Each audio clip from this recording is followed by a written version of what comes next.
Assalamualaikum warahmatullahi wabarakatuh. Perkenalkan, nama saya Putri Vanessa dengan NIM 23114017 dari Prodi Pendidikan Bahasa Indonesia. Baiklah, saya akan menjawab pertanyaan yang diberikan oleh Ibu Dina. Yang pertama, bagaimana proses mendengarkan aktif dapat meningkatkan pemahaman Anda terhadap pesan yang disampaikan oleh pembicara? Yaitu, kita dapat menerima pesan yang disampaikan namun juga mengajukan pertanyaan eksploratif. Kita dapat mengajukan pertanyaan terbuka untuk dapat mengali informasi. Yang kedua, apa peran empati dalam kemampuan menyimak yang baik? Bagaimana kita dapat mengesahkan kemampuan empati saat mengesahkan? Yaitu tidak hanya mendengarkan dan memahami kronologis permasalahan, penyebab permasalahan, atau dalam kata lain teknis, dan kita dapat mengesahkan empati dengan cara mengajarkan kepedulian kepada sesama dan mendengarkan dengan cara menanggapi apa yang disampaikan pembaca. Yang ketiga, berikan contoh konkret bagaimana keterampilan mendengar seperti membedakan intonasi suara dapat mempengaruhi pemahaman Anda terhadap pesan pembicara. Yaitu, jika pembicara berbicara dengan nada yang sangat kecil, maka kami sebagai penyimak akan kesulitan apa yang disampaikan oleh pembicara. Jika pembicara berbicara secara jelas, maka kami sebagai penyimak akan mudah memahami apa yang disampaikan. 4.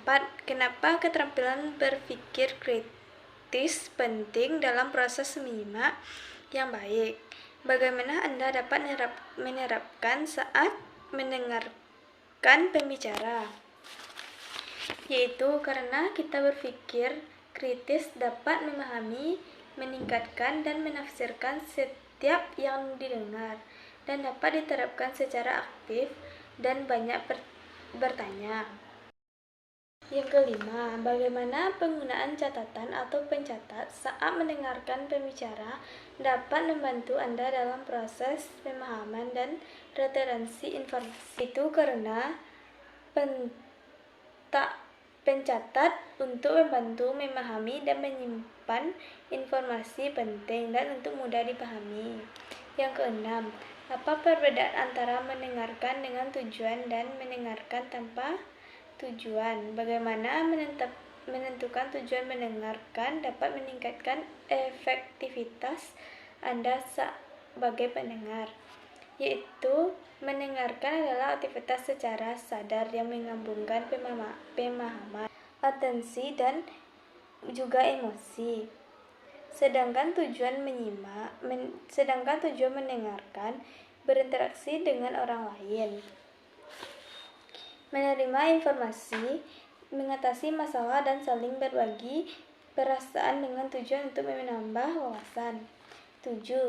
Bagaimana konteks dan latar belakang pengetahuan Anda tentang topik yang sedang dibicarakan dapat mempengaruhi pemahaman Anda terhadap perasaan pembicara? Yaitu, akan mencari referensi atau artikel lainnya yang dipahami pembaca sehingga memastikan topik yang dikatakan pembaca itu benar. 8. Apa yang dapat dilakukan untuk memastikan kita tidak terganggu oleh distraksi saat mendengarkan orang lain? Bagaimana meningkatkan fokus dan perhatian kita? Yaitu, melakukan pembicara selesai tanpa melakukan menelaah, yaitu mendengarkan seperti saat sedang belajar, dan cara meningkatkan fokus kita dengan cara hilangkan semua hal yang mungkin bisa mengganggu konsentrasi. 9. Bagaimana kita dapat mengembangkan keterampilan menyimak sebagai kemampuan komunikasi yang efektif dalam berbagai konteks, seperti dalam pekerjaan, atau dapat merusak komunikasi atau hubungan dengan orang lain? Bagaimana kita dapat meningkatkan kesabaran kita dalam mendengarkan?